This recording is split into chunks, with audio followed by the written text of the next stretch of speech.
So ito yung dambana ni San Andres Kimpaygon. Ito yung... Ito naman po yung sinasabi na the last original structure ng Casa Hacienda de Lulumboy. Okay. This is the back gate.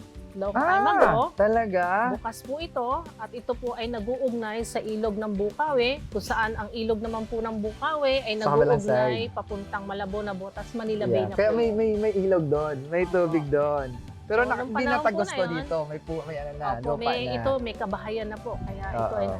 So ito po yung nilagyan ng historical marker ng ating lalawigan ng Bulacan, lalo't higit ang samahan po ng pangkasaysayan ng Bulacan. Pagkasaysayan. Na nire-recognize po nga po itong lugar na ito ay merong taglay na kasaysayan. Kasaysayan. Hindi po kasi alam ng mga kapwa kong mga taga-Lulumboy na Opo, itong hindi lugar po na ito talaga. ay magiging makasaysayan. Kaya yung mga natitira pong bahagi dito na aming mga kapitbahay ay tinanggal, sinira. Opo. At ito na lamang po ang natitirang structure na original from that place.